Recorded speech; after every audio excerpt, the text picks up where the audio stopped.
العلم هو النور الهادي والمفتاح لكل الخير من يرد الله به خيرا. بسم الله الرحمن الرحيم. دعاني من نجد فإن سنينه لعبن بنا شيبا وشيب لنا مردا. الشاهد فيه إجراء السنين مجرى الحين في الإعراب بالحركات وإلزام النون مع الإضافة ونون مجموع وما به التحق فافتح وقل من بكسره نطق. ونون ما ثني والملحق به بعكس ذاك استعملوه فانتبه. حق نون الجمع وما ألحق به الفتح وقد تكسر شذوذا. ومنه قوله عرفنا جعفرا وبني بنيه وأنكرنا زعانف آخرين.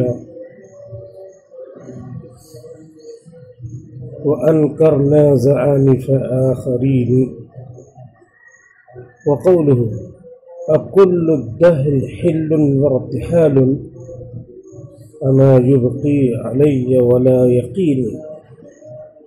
وماذا تبتغي الشعراء مني وقد جاوزت حد 40. وليس كسرها لغة خلافا لمن زعم ذلك. وحق نون المثنى والملحق به الكسر وفتحها لغة. ومنه قوله على أحوذيين استقلت عشية فما هي إلا لمحة وتغيب.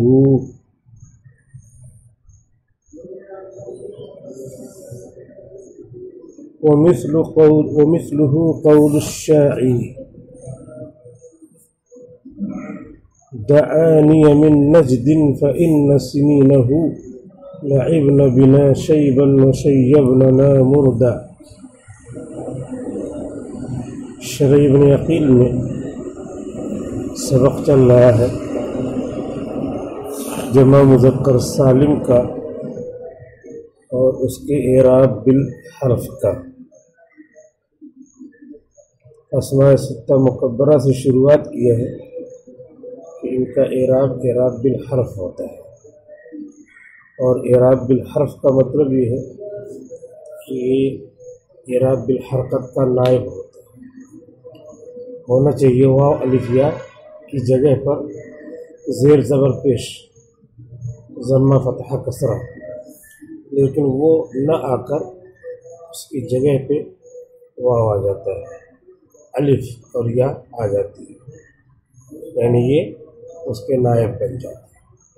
تو اسماء ستہ مکبرہ 6 اسماء ابن اخن حمن ہنن فمن ذو مال، اس میں حالت رفعی میں واو، حالت نصبی میں الف اور حالت جری میں یا. یہ اعراب بالحروف آیا کرتے ہیں. پھر تثنیہ اور ملحق بالتثنیہ شبہ المثنى کا اعراب بیان کیا تھا کہ اس میں الف کے ساتھ اعراب آتا ہے اور یا کے ساتھ اعراب آتا ہے. اعراب بالحروف میں واو الف یا میں الف اور یا. الف ما قبل مفتوح نون مکسور یا ما قبل مفتوح نون مکسور، اس کو بیان کیا تھا. پھر جمع مذکر سالم کی طرف آئے اور اسی کی ابھی باتیں چل رہی ہیں. جمع مذکر سالم میں اس کا اعراب واو کے ساتھ ہوتا ہے اور یا کے ساتھ. اس میں الف اور یا کے ساتھ تھا، یہاں وا اور یا کے ساتھ ہے. تو واو ما قبل مضمون، یا ما قبل مکسور. نون وہاں مکسور تھا، یا نون مفتوح ہو جائے گا. وہاں نون مکسور تھا، یہاں مفتوح ہو جائے گا. یہ بیان چل رہا تھا، اسی بیان میں ملحق بالجمع کا ذکر کر رہے تھے۔ ملحق بالجمع میں 20 30 90 40 50 60 80 70 90 یہ سب ذکر کیا۔ یہ سب ذکر کرنے کے بعد سنتن فنون اور صبتن صبون زبتن زبون یہ سب ملحق بالجمع کا ذکر کرتے ہوئے آ رہے ہیں۔ اسی میں یہ بتایا کہ سنتن کی جمع جو سنون آتی ہے تو اس کو حینن کی طرح پڑھتے ہیں۔ ایک اعراب یہ ہے حینن، تو حینن پہ نون پہ زبر زیر پیش آتا ہے، حینن حینن حینن۔ تو اسی طرح سنون اور سنونن، سنونن اور سنونن پڑھتے ہیں۔ حینن کے نون پہ جو حرکت ہے وہی سنونہ کے نون پر حرکتیں رہیں گی۔ اور اس کے لیے حدیث شریف کا حوالہ دیا تھا، اللہم اجعلھا علیہم سنینن کسنین یوسف۔ تو کسنین نون کے نیچے زیر والی مثال ہو گئی، اور سنینن نون پہ زبر اور تنوین والی مثال ہو گئی۔ اور جو ہے دو نکل گیا، دو چیزیں معلوم ہو تو ایک مجہول خود ہی نکال لیجیے، دو معلومات سے ایک مجہول خود ہی نکل جایا کرتا ہے نا۔ جیسے کل نہیں آئے تھے، آج آ گئے، یہ دو معلوم سے ایک مجہول نکل گیا کہ نیند لگ رہی تھی۔ تو آگے اسی کو شعر کے ساتھ جو ہے دلیل کے طور پہ پیش کر رہے ہیں۔ وَمِثْلُهُ قَوْلُ الشَّاعِرِ، اور اس کی مثال شاعر کا یہ قول ہے، دعانی من نجد، اس نے مجھے بلایا نجد سے، دعایا تو نون وقایا آیا کرتا ہے اس میں، کیونکہ یہ اپنے ما قبل کسرہ چاہتی ہے، تو نون وقایا آ کر کے کہہ دیتا ہے مجھے کسرہ دے دو، کیونکہ اس سے پہلے جو ہے وہ مبنی ہے، وہ ادھر ادھر نہیں ہوگا، میں تو کہیں بھی چلا جاتا ہوں۔ تو دعانی، دعانی مجھے بلایا نجد سے، فَإِنَّ سِنِينَهُ، کیونکہ اس کے سالوں نے، اس کے ایام و شہور نے، اس کے شب و روز نے میرے ساتھ کھلواڑ کیا ہے، لعبنا بنا، ہمارے ساتھ کھیلا ہے بڑھاپے کی حالت میں، وشیبننا مردہ، اور ہمیں بوڑھا بنا دیا ہے اس حال میں کہ ہم نوجوان تھے۔ امرد جمع مرد، افضل افعل کے وزن پہ بغیر داڑھی والا ہونا یعنی نوجوان۔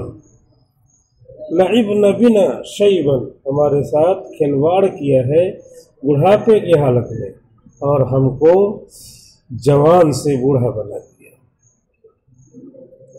شعر کا مطلب یہ ہے کہ اس نے مجھے نجد سے بلایا کہ وہاں پہ مت رہو، آ جاؤ، کیونکہ وہاں تم ہو جب سے، جتنے سال سے وہاں آرام سے نہیں ہو، اور ان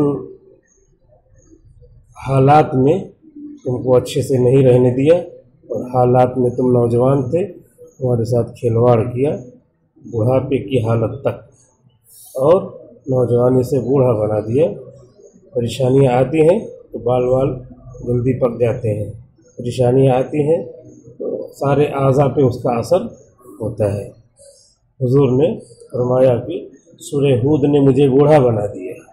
تو کیا ہے، بوجھ اور پریشانیاں آدمی کو وقت سے پہلے کیا کرتی ہیں، کمزور کر دیتی ہیں۔ تو یہ مطلب ہے، اور یہاں پہ مطلب یہ ہے کہ فَإِنَّ سِنِينَهُ، سنین، سنینہو جو نون پر زبر ہے وہ ہینن والا زبر ہے، سنین، ورنہ پھر کیا ہے، سنین ہی ہوتا ہے، نون اضافت کی حالت میں گر جایا کرتا ہے۔ مسلمون کا اعراب، مسلمون کو مضاف بنائیں گے تو مسلموہ مسلمی ہی، تو سینی ہی نون گر جائے گا اضافت کی وجہ سے، تو گرا نہیں ہے، اس کا مطلب ہے کہ وہ حینن کا نون ہے اور انّا نے اس پہ زبر دیا ہے، فإن حینن کہیں گے، حینہ تو سنینہ، یہ اصل استشہاد ہے۔ الشاہد فیہ اجراء السین مجرى الحین، سنین اجراء السنین مجرى الحین، اس میں دلیل سنین کو جاری کرنا ہے حین کے جگہ پر، فی الاعراب بالحرکات والزام النون مع الاضافت، اعراب دینے میں حرکتوں کے ساتھ، حرکت کے ساتھ اعراب دیا گیا ہے، اور نون کے لازم ٹھہرانے میں اضافت کے ساتھ، اضافت کے ساتھ بھی کیا ہے نون آ رہا ہے، جو نون آ رہا ہے اضافت کے ساتھ یہی بتانا ہے کہ اضافت میں تو نون گر جایا کرتا ہے۔ اگر جمع مذکر سالم کا اعراب ہے، اگر جمع مذکر سالم ہے یہ اور اس کا اعراب دیتے ہیں تو نون اضافت میں گر جانا چاہیے، وہ نہیں گرا ہے، اس بات کی دلیل ہے کہ یہ کچھ اور ہے، تو کچھ اور کیا ہے، حینن کا اعراب رکھتا ہے۔ یہاں تک جو اشعار پہلے پیش کیے تھے، 3 شعر 3 دن 6 مصرے، اس کی تشریح آ گئی۔ اب اس کے یاد رکھنے کا طریقہ یہ ہے کہ تینوں شعر پڑھیں اور اس کا ترجمہ کریں، ترجمہ کرنے کے بعد جو مطلب سمجھ میں آیا وہاں آیا، اور نہیں تو پھر نیچے کی شرح پڑھیں، نیچے کی شرح پورا ترجمہ کر دیں اور مطلب سمجھتے ہوئے آخر تک آ جائے۔ پھر اس کے بعد جتنا مطلب سمجھا ہے اس کو شعر پڑھ کے شعر کے اندر ان سارے مطلب کو نکالیں، تو شعر تو تھوڑا ہے، تھوڑے میں سارے مضامین کیا ہے نکل آئیں گے دماغ سے کہ اچھا یہ مطلب اس میں تھا، یہ مطلب تھا، یہ مطلب تھا۔ اس طریقے سے سارے مضامین سارے مطالب کیا ہے شعر کے تحت میں سمجھ میں آئیں گے، اور شعر کو زبانی رٹ لیا جائے تو ہمیشہ کیا ہے قواعد نحویہ، اس کے کلیہ اور جزئیہ، جزئیات بہت ہیں اس میں، وہ سارے جزئیات بھی محفوظ ہو جائیں گے۔ وَنُونَ مَجْمُوعٍ وَمَا بِهِ الْتَحَقَ، اور جمع مذکر سالم کا نون مجموع جس کی جمع لائی گئی، جمع کا نون یعنی جمع مذکر سالم کا نون، اور جو اسم جمع سے بھی، اور جو اسم جمع سے ملحق ہو، التحق یلتحق التحاقا وابستہ ہونا، التحق شعر کی وجہ سے ہے ورنہ پھر یہ مبنی پر فتحہ ہوتا ہے۔ وما به التحق، اور وہ اسم جو جمع مذکر سالم سے ملحق ہو، فافتح، تو تم فتحہ دے دو، اس نون کو کیا کر دو فتحہ دے دو۔ عربی اول سے فتحہ دیتے آئے ہو، دوم میں سوم میں چہارم میں بھی فتحہ ہی دو، ایسا نہیں کہ فتحہ آتے آتے اس کو تکان ہو گئی ہے، ففتح اس کو فتح ہی دیتے رہو، دورے تک فتح دینا ہے، اس کے بعد بھی فتح ہی دینا ہے۔ ففتح، تو اسے فتح دو۔ وقل من، اور بہت کم ہے وہ لوگ، قل کا فاعل ہے من، اور بہت کم ہے وہ لوگ جنہوں نے نطق بولا ہے بکسرہ، اس نون کے زیر دینے کے بارے میں۔ وقل من بکسرہ نطق، قل کا فاعل ہے من، اور بہت کم ہے وہ لوگ، یہاں من واحد تثنیہ جمع مذکر مؤنث سب کے لیے ہوتا ہے، تو من جمع کے لیے ہے، مذکر بھی نحوی ہوں گے اور مؤنث بھی، عورتیں اگر پڑھے ہوں گے تو سب مراد ہوں گے، مذکر مؤنث سب۔ وقل من، اور بہت کم ہے وہ لوگ، من نطق، جنہوں نے بولا ہے، بکسرہ، اس پر زیر دینے کو، مطلب یہ ہے کہ مسلمون، نون پر زبر، ففتح زبر دو، مسلمونی، تو کچھ لوگوں نے، قلیل لوگوں نے جمع مذکر سالم کے نون کے نیچے زیر بھی دیا ہے۔ اگر نماز پڑھ دیا جائے زیر تو کوئی حرج نہیں ہے، کیونکہ آیا ہے تو پھر معنی ہونا کچھ بدلے گا نہیں۔ وَنُونُ مَا ثُنِّيَ وَالْمُلْحَقِ بِهِ، اور اس اسم کا نون جس کو تثنیہ بنایا گیا، اور سادہ ترجمہ ملا کے تثنیہ کا نون، والملحق به، اور ملحق بالتثنیہ کا نون، بعکس ذاک، اس کے برعکس ہے، اس کے برعکس ہے. بعکسی ذاک، اس کے برعکس کے ساتھ، اس کے عکس کے ساتھ نحویوں نے استعمال کیا ہے. استعملوہ، نحویوں نے استعمال کیا ہے، یعنی نون کے نیچے زیر، نون کے نیچے زیر. وقل من بفتحہ نطق، اور کم ہے وہ جنہوں نے نون تثنیہ کے فتحے کو بولا ہے. یہاں بفتحہ ہی ہو جائے گا کیونکہ رجلان یہ کثیر ہے، رجلان یہ بھی کسی بعض لوگوں نے بولا ہے. مسلمون کثیر ہے اور مسلمون قل من بکسرہ نطق. فانتبہ، لہذا شہاروں میں آ کے متنبہ ہو جائیے. فانتبہ، متنبہ ہو جائیے. یہ کہ جتنا علم کا دریا ہے وہ پورا پار کر گئے. علم بحر ذخار ہے، اس کا کوئی کنارہ نہیں، ناپید کنار ہے، یعنی اس کا کنارہ ظاہر نہیں ہے کہاں تک ہے، کیونکہ علم کا سرا اللہ سے جڑتا ہے. اللہ کے پاس سے علم آتا رہتا ہے. اللہ کے رسول اللہ کے بعد سب سے بڑے ہیں، بعد از خدا بزرگ تو ایک قصہ مختصر، لیکن سب چیزوں میں سے ایک چیز کے بارے میں کہا، دعا کرو ربی قل، دعا کرو ربی زدنی علما، اے اللہ میرا علم بڑھا دے. علم کی کوئی انتہا نہیں ہے، چاہے جتنا پڑھتے رہیے، چاہے جتنا علم بڑھاتے رہیے. فانتبہ، تو متنبہ ہو جائیے. تو یہ شعر نیا پیش کر کے جمع مذکر سالم کے نون کے بارے میں اور تثنیہ کے نون کے بارے میں بتایا کہ زبر آئے گا کہ زیر آئے گا. تو حاصل یہ نکلا کہ ہمیشہ تو زبر آئے گا، لیکن کبھی کبھی زیر بھی آ جاتا ہے، اور تثنیہ کے نون پہ ہمیشہ زیر آتا ہے، کبھی کبھی زبر بھی آ جاتا ہے. اسی کی گفتگو کریں گے. وحق نون الجمع، نون جمع کا حق، جمع مذکر سالم، جمع مذکر سالم کے نون کا حق. نون کے معنی مچھلی، جمع مذکر سالم کے مچھلی کا. وَظَنُّونِ إِذْ ذَهَبَ مُغَاضِبًا، اور مچھلی والے یونس علیہ السلام، یونس علیہ السلام مچھلی کے پیٹ میں چلے گئے تھے نا، تو یہاں پہ نون کے معنی مچھلی نہیں ہے. حق نون الجمع، اور جمع مذکر سالم کے نون کا حق. وما الحق به، اور اسے اس اسم کے نون کا حق جسے جمع مذکر سالم کے ساتھ ملایا گیا ہو. اتنا ہے مبتدا، اتنا بڑا مبتدا ہے. الفتح، فتحہ ہے جمع مذکر سالم، اور ملحق بالجمع کے نون کا حق فتحہ ہے. وقد تکسر شذوذا، اور کبھی کبھی اس کو کسرہ دیا جاتا ہے شاذ طور پر، قلیل کبھی کبھی. وقد تکسر شذوذا، اور شاذ طور پر، شاذ ہونے کے طور پر کبھی کبھی کسرہ دیا جاتا ہے. ومنہ قولہ، اور اسی سے شاعر کا یہ قول ہے. عرفنا جعفرا وبنی بنیہ، ہم نے پہچان لیا ہے جعفر کو اور اس کے باپ کے بیٹوں کو.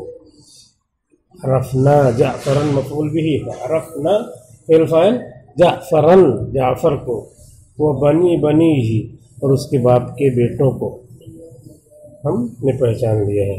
وَأَنْكَرْنَا زَعَانِفَ آخَرِينِ، اور ہم نے نہیں پہچانا ہے دوسرے بے حیثیت لوگوں کو. زعانف، رذیل قسم کے بے حیثیت لوگ. آخرون، آخرین، یہاں نون پہ زبر آنا چاہیے. تکسر شذوذاً کے طور پہ یہاں نون پہ کیا ہے؟ زیر آیا ہوا ہے. وَأَنْكَرْنَا زَعَانِفَ آخَرِينِ، تو شعر کے ذریعے کیا کیا جاتا ہے؟ دلیل پکڑی جاتی ہے. کوئی بھی زبان ہو تو زبان کے لیے دلیل کیا ہے؟ ان ادبا کے کلام جو مسلم ہے، ان ادبا کے کلام جو مسلم ہے. جیسے من جملہ ہم لوگ تکرار کرتے ہیں، تو کہتے ہیں 10 قسمیں ہیں. من جملہ ان قسموں میں سے ایک قسم کیا ہے؟ بیان تغییر، بیان تغییر. من جملہ 7 قسموں کے ایک قسم کیا ہے؟ بیان تبدیل. ایسا اصول الشاشی میں پڑھا ہوگا. من جملہ، تو من جملہ یہ ہم لوگ بولتے ہیں، لیکن اب یہ بات چل رہی ہے کہ من جملہ فصیح ہے غیر فصیح ہے، استعمال ہوگا کہ نہیں استعمال ہوگا. طلبہ بولتے ہیں، صرف علماء بولتے ہیں سمجھانے کے لیے. اس کی دلیل اردو کے شعراء کے کلام سے دے دیں گے. کہیں کسی شاعر نے استعمال کیا ہو تو پھر وہ پتہ چل جائے گا کہ فصیح ہے، اور نہیں تو جب تک نہیں دلیل ملتی تو اپنے طور پہ استعمال کرتے رہیں گے. لیکن شعراء کا کلام کیا ہوتا ہے؟ زبان کے لیے دلیل ہوتا ہے. اسی لیے شاعر کا کلام یہاں زبان کے شاعر کے کلام کو زبان کی دلیل کے طور پہ استعمال کر رہے ہیں. اس لیے کلام عرب سے بہت مرتبہ کیا ہوگا تفسیر میں بھی کہ کلام عرب میں جاہلیت کے زمانے میں اس معنی میں یہ لفظ استعمال ہوتا تھا تو وہ معنی وہاں پہ لے لیا جائے گا. لیکن اصل وہ دلیل نہیں رہے گی کلام عرب، بلکہ ناقل حضرت ابن عباس. اب ابن عباس دلیل ہوں گے، صحابی ہیں اور صحابی نے حضور سے سنا ہے، اس لیے اب یہ دلیل ہوں گے، لیکن وہاں سے لے کر کے آئیں گے. تو جگر مراد آبادی نے کہا ہے جان کر من جملہ خاصان میں خانہ مجھے، مدت و رویا کریں گے جام و پیمانہ مجھے. جان کر من جملہ خاصان میں خانہ مجھے، مدت و رویا کریں گے جام و پیمانہ مجھے. تو یہاں من جملہ استعمال کر دیا. یہاں من جملہ کے علاوہ کچھ بھی لاؤ تو اتنا مزہ بھی نہیں آئے گا. اور وہاں تکرار میں من جملہ زیادہ اچھا نہیں لگتا لوگوں کو، اچھی طرح نہیں بولتا اردو. لیکن یہ جگر مراد آبادی مسلم ہے، انہوں نے بولا ہے جان کر من جملہ خاصان میں خانہ مجھے، مدت و رویا کریں گے جام و پیمانہ مجھے. تو جام و پیمانہ کو استشہاد پیش کرنا ہو تو یہ شعر، من جملہ کو تو یہ شعر شاعر کی کلام سے دلیل دی جاتی ہے. یہاں پہ اسی لیے دلیل دی گئی ہے. 21 منٹ ہو گیا، وقت پورا ہو رہا ہے. السلام علیکم ورحمۃ اللہ وبرکاتہ. ولا تعجل بالقرآن من قبل أن يقضى إليك وحيه وقل رب زدني علما.